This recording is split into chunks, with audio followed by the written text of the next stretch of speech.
My wife said it was just a smart home upgrade. But when I checked the activity logs, I discovered her affair was using our thermostat, lights, and security system to orchestrate secret rendezvous, steal my peace of mind, and turn our home into a digital crime scene that I'm a sucker for gadgets. Always have been. Ever since I was a kid, taking apart toasters and building Frankenstein computers in my garage, I've been fascinated by technology, by its potential to simplify our lives, to connect us, to make the world a little bit smarter, or at least a little more efficient. That's what drew me to my job as a network engineer and what drew me to Sarah. Sarah is, well, Sarah is a force of nature, a whirlwind of energy, passion, and creativity.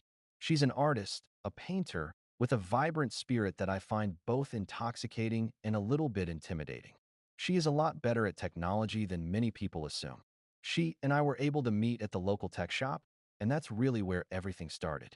We worked together well, balancing her with my more logical approach to just about everything. Opposites attract, I guess, and they definitely did in our case. We've been married for 5 years. 5 years of building a life together in a small, but cozy, suburban home that was our sanctuary, our creative hub, and, increasingly, our interconnected digital playground. We turned our home into a smart home over the past few years. Smart lights, smart thermostat, smart security system, smart appliances, you name it, we automated it. It was our shared project, a way to combine my technical expertise with Sarah's design aesthetic. Sarah's the one who chose the voice assistant, Athena, with its soothing, feminine tone. She also designed the custom interfaces for our smart displays, creating visually stunning dashboards that controlled everything from the music playlist to the ambient lighting. I handled the network configuration, the security protocols, and the backend integration, ensuring everything ran smoothly and efficiently. The system was designed to learn our preferences, to anticipate our needs, and to create a seamless, personalized living experience.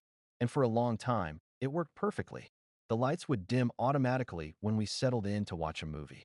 The thermostat would adjust to our preferred temperature based on the time of day and our activity level.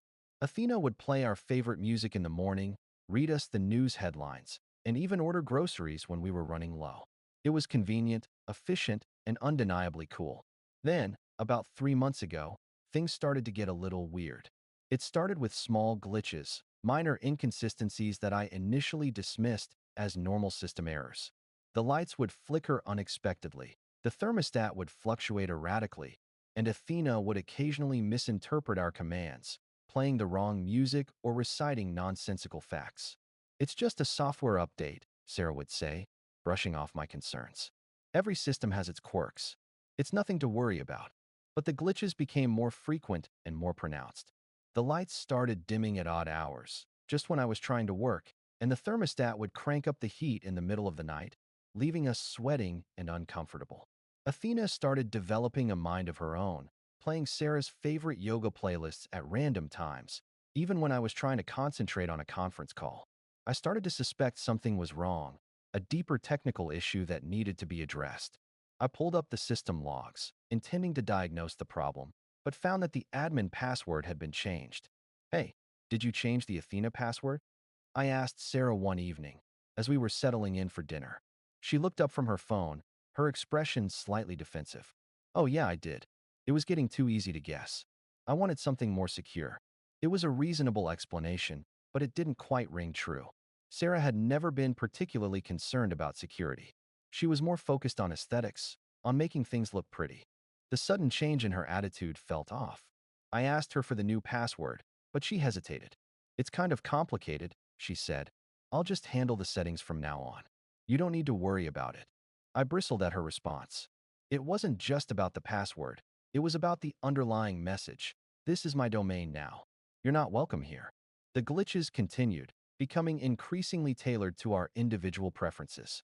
The lights would dim only when I was in the room. The thermostat would fluctuate when Sarah was away, and Athena would start playing music I hated at the most inopportune moments. It was subtle, almost imperceptible, but it felt like the system was actively working against me, catering to someone else's needs.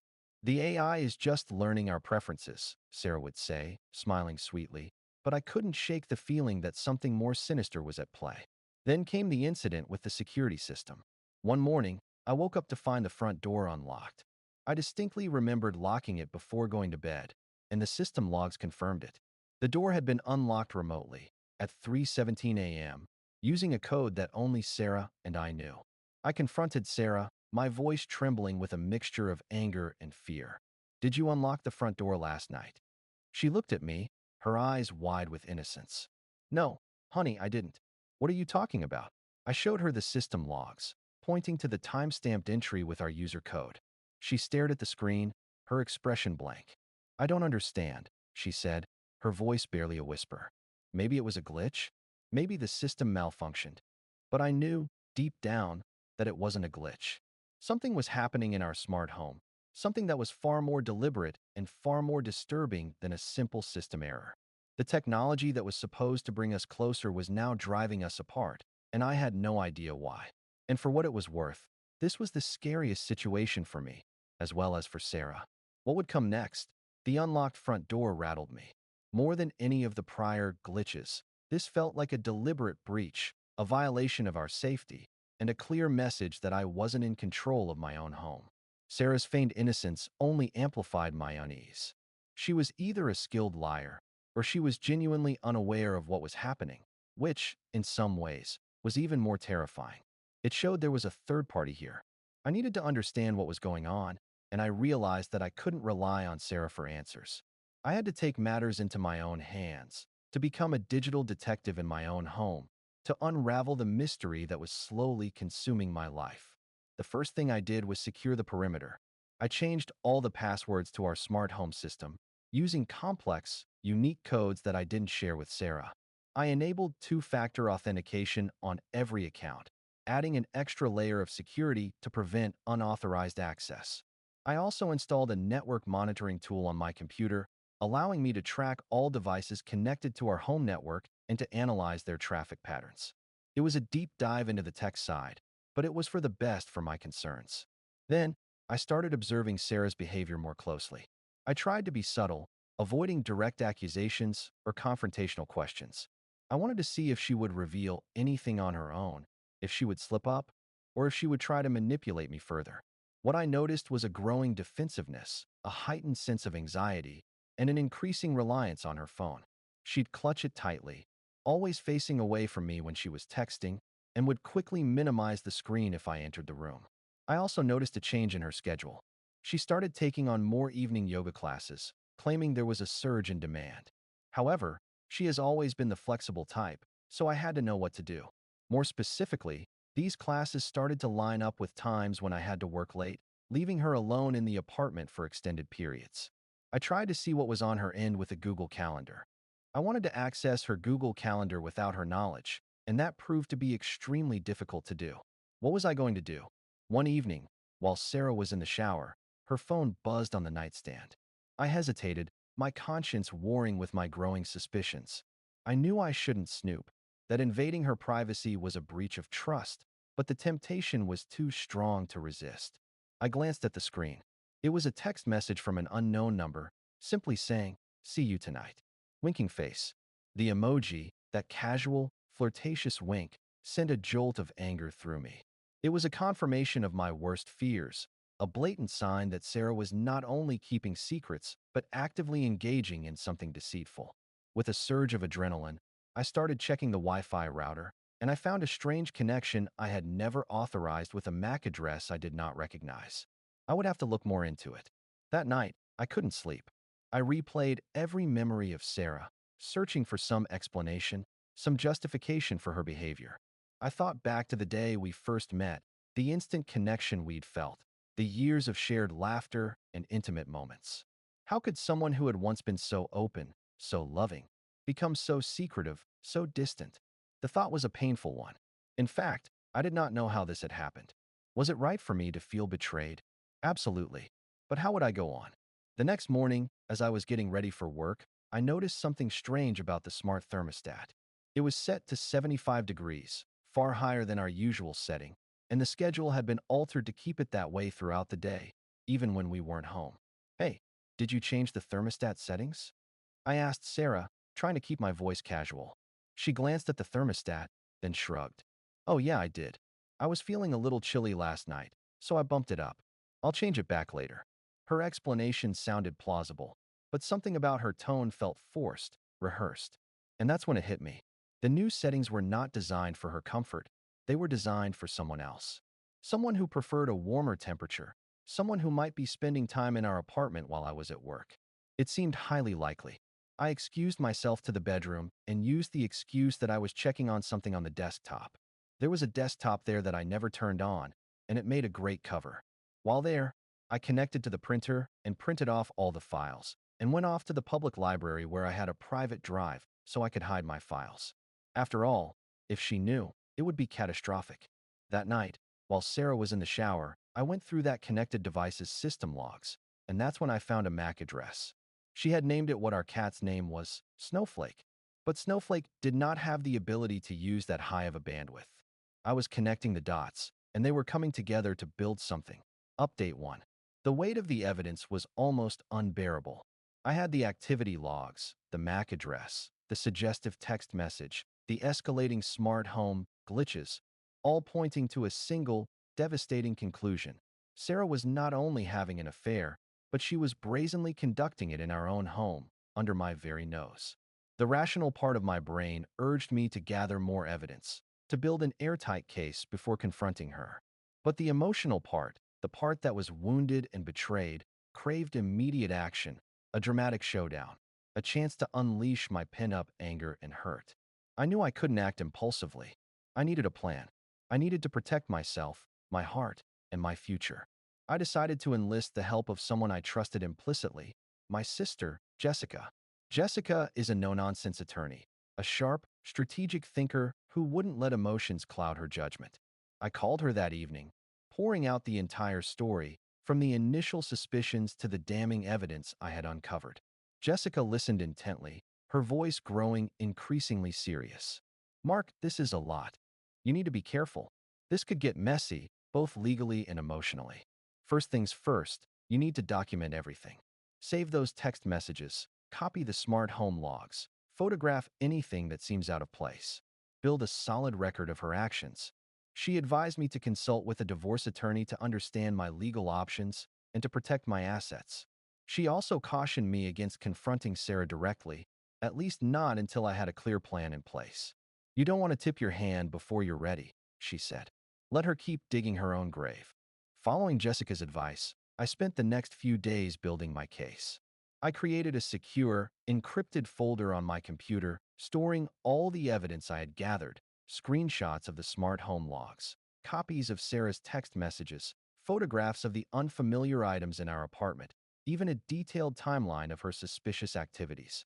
I felt like a spy, meticulously cataloging every detail of my wife's double life. My own home transformed into a battleground of secrets and lies. I also decided to take a more direct approach to gathering information. I knew I couldn't confront Sarah, but I could observe her, listen to her conversations, and try to glean more clues about her affair and her motivations. I became a shadow, a silent observer in my own home, watching Sarah, waiting for her to slip up. It was exhausting and emotionally draining, but I felt like I had no other choice. I needed to know the truth, however painful it might be. One evening, while Sarah was taking a shower, her phone buzzed on the nightstand. I hesitated, my conscience warring with my curiosity, as always. But the urge to know, to finally put an end to the uncertainty, was too strong to resist. I picked up her phone, my heart pounding in my chest, and glanced at the screen. It was a message from the same unknown number that had sent the suggestive text a few weeks earlier. The message read, "Can't wait to see you tonight. Winking face the house will be all ours." The blood drained from my face. The house will be all ours. It was a clear indication that Sarah was planning to bring her lover to our apartment while I was at work. It was a brazen act of defiance, a slap in the face, and a violation of everything I held sacred. I was enraged. I debated what to do. It was a weekday. I decided to text the number back and tell Sarah that I would be back soon and be able to be free all night, as I had vacation. "Great," he responded. "I will get over as soon as I can. Let's make it a night to remember." This was too easy, but I wanted to get the full confession. A few hours later, as I was preparing to leave for work, Sarah came into the living room. dressed in a revealing outfit that I'd never seen before. She gave me a quick kiss, grabbed her purse, and headed for the door. "Have a good day, honey," she said, her voice too cheerful, too carefree. "I'll see you tonight." I watched her leave, a cold knot forming in my stomach. I knew what she was planning, and I knew I couldn't let it happen. I couldn't allow her to desecrate our home, to turn our sanctuary into a stage for her deceitful affair. I had to act, and I had to act now. After calling the police, I waited. Final update. The day played out with agonizing slowness. I went through the motions at work, pretending to focus on spreadsheets and meetings, but my mind was a million miles away, replaying the events of the past few weeks, bracing myself for the inevitable confrontation. I had informed the police and knew things would never be the same with us again. As soon as it was done, I rushed home and sat at my computer to watch everything that was about to go down. When he went into the bedroom, I came from behind the apartment and told him to stop everything. He would claim that Sarah said I was okay with it. The police would then go ahead and enter. The whole scheme would be put to an end. A few days later, the divorce happened without a hitch. All the plans were put into place and were finalized with great ease. I did get a settlement because it came out that what Sarah did with the money was an extremely bad thing to do. The aftermath was strangely quiet.